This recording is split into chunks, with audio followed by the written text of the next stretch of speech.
The live TV, सच सबसे आगे।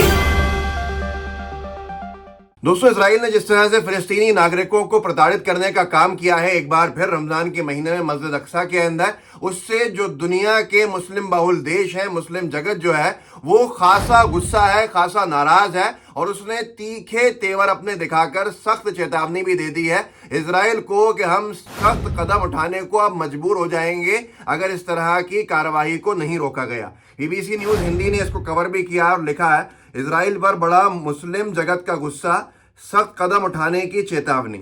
मैं आपको आगे बताता हूं कि किस तरह से कौन कौन से देशों ने क्या क्या प्रतिक्रियाएं दी हैं और अंतर्राष्ट्रीय स्तर पर इजराइल को घेरने का काम मुस्लिम देशों ने किया भी है। ये विवाद जो है इजराइल और फिलिस्तीन का नया नहीं है, आप जानते हैं।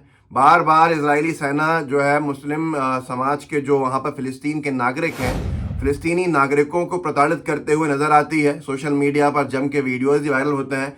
रमजान के महीने में मस्जिद अक्सा में इजरायली सेना का घुसना ऐसा लगता है जैसे रूटीन बन गया हो हर साल।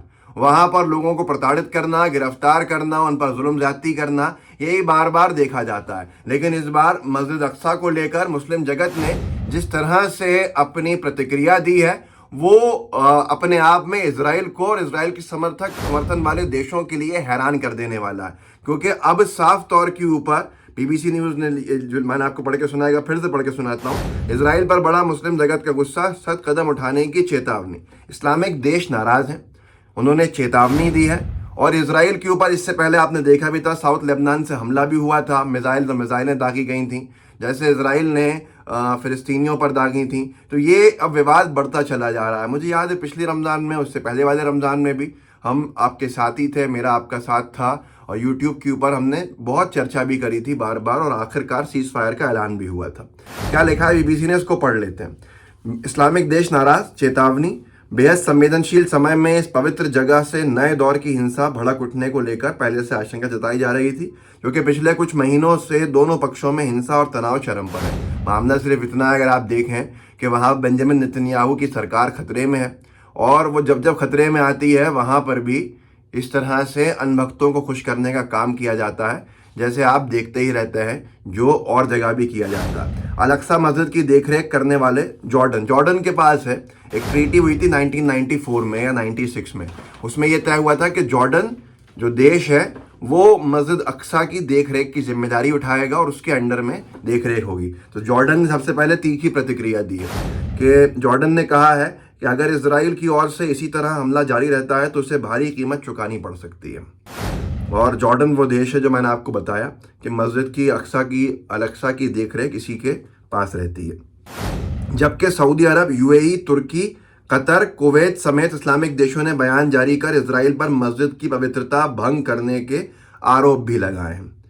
आगे लिखा है, यह मस्जिद अक्सा की तस्वीर जिसको कहा जाता है मस्जिद अक्सा विवादास्पद है, क्योंकि बहुत से लोग कहते हैं ये नहीं, इसके पीछे है मस्जिद अक्सा, लेकिन यही आइकॉन है जो हम सोशल मीडिया पर और मीडिया में देखते हैं। तो उसके नीचे बीबीसी ने उसकी तस्वीर के नीचे लिखा है, यरूशलेम की अल-अक्सा मस्जिद में बीते हफ्ते इजरायली पुलिस की कार्रवाई के बाद तनाव लगातार बढ़ रहा है और अरब देशों ने इजराइल की कड़े शब्दों में निंदा करते हुए चेतावनी जारी की है। अब क्या होगा अगला कदम, ये बड़ा सवाल है, क्योंकि ओआईसी ने भी इसके ऊपर अपना बयान जारी किया है।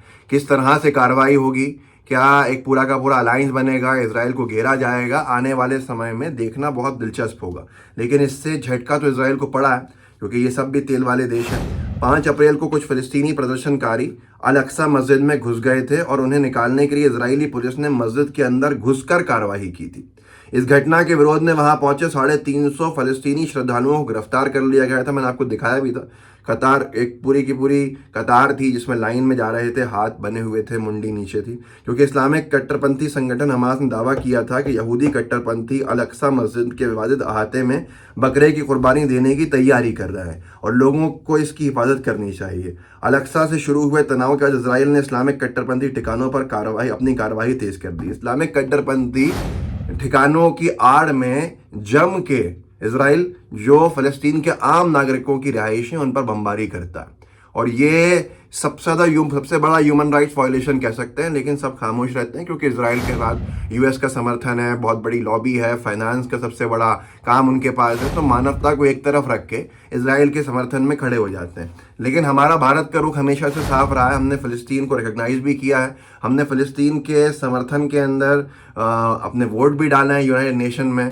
हमने इजराइल के समर्थन में ना डालते हुए बीजेपी की सरकार में भी एब्सटेन होने का काम किया है, लेकिन समर्थन नहीं किया। तो हमारा रुख भी बहुत साफ रहा है, यासर अराफात साहब के टाइम से, इंदिरा गांधी जी के दौर से अब तक। तुर्की ने और सख्त तेवर दिखाए। तुर्की ने कहा है, तुर्की के राष्ट्रपति रजब तैयब अर्दोगान ने इस मुद्दे पर सभी इस्लामिक देशों को एकजुट होने की अपील भी की है।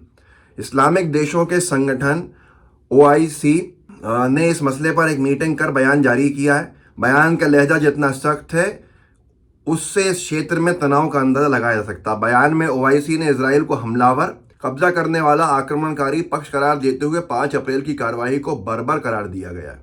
इजराइल पर रोज घातक हमले करने, उत्पीड़न करने, लगातार उकसावेबाज कार्रवाई करने और अंतर्राष्ट्रीय मानवाधिकार कानूनों, संयुक्त राष्ट्रों के नियमों, संधियों का उल्लंघन करने का आरोप लगाया गया है। इसमें अल अक्सा मस्जिद जैसे पवित्र स्थल की पवित्रता भंग करने को लेकर इजराइल को जिम्मेदार ठहराने की मांग भी की है। OIC ने आगे भी मांग करी, अंतर्राष्ट्रीय जगत को इस इलाके में शांति और सुरक्षा के लिए खतरा पैदा होने की चेतावनी दी है और कहा है कि यहाँ शांति और सुरक्षा बनाए रखने की जिम्मेदारी संयुक्त राष्ट्र सुरक्षा परिषद यानी United nation security council UNSC की है और उसे तत्काल जरूरी कदम उठाने होंगे। तो ये सारी की सारी चीज़ें जो हैं, ये बड़ा हंगामा खड़ा कर चुकी हैं। अरब देशों का इस तरह से एकजुट होकर इजराइल के खिलाफ बोलना, ये बहुत वक्त से देखने को नहीं मिला था, जो अब देखने को मिला। और अब इसके क्या परिणाम होंगे, ये आने वाले वक्त में पता भी चल जाएगा। और इसको लेकर जो पूरा का पूरा विवाद शुरू हुआ था, ये जो नफ्ताली बेनेट हैं, वहाँ के प्रधानमंत्री, उनकी एक टिप्पणी से शुरू हुआ था। BBC ने लिखा, अल अक्सा मस्जिद पर इजराइल की टिप्पणी से बड़ी आशंका। उन्होंने ये कहा था कि हम बाहरी हस्तक्षेप को बर्दाश्त नहीं करेंगे। तो उसमें 94 की ट्रीटी याद दिलाई जॉर्डन ने कि हमें इसमें आप दोनों ने मस्जिद अक्सा का केयर टेकिंग पूरा का पूरा हमें केयर टेकर बनाया गया, हमें देख रेख की जिम्मेदारी दी है, हम बाहरी हस्तक्षेप नहीं। ये हमारे जो हमारी मान्यताएं हैं उनकी एक जगह है, उनका एक स्थान है, और अगर आप ये बाहरी हस्तक्षेप कहोगे इसको, तो फिर आप तैयार रहिए इसके ऊपर रिएक्शंस को लेकर। लिहाजा अब आने वाले समय के अंदर बहुत कुछ पता चलेगा, इजराइल का क्या रुख होगा, कैसे उसका जैसे पिछली बार उसको घुटने टेकने पड़े थे, इस बार क्या रहेगा, वो हम देखते हैं। आप भी देखेंगे, मैं भी देखूंगा। इस वीडियो को आगे बढ़ाइएगा, लोगों को जागरूक कर सकते हैं, कीजिए। व्हाट्सएप ग्रुप्स हैं, सोशल मीडिया पे प्लेटफॉर्म्स हैं, उन पर आप इसको शेयर कर सकते हैं, तो कीजिएगा ज़रूर। इसका लाइव TV को सब्सक्राइब भी कीजिएगा, बेल आइकन भी दबाइएगा। जय हिंद, जय भारत। द लाइव टीवी, सच सबसे आगे।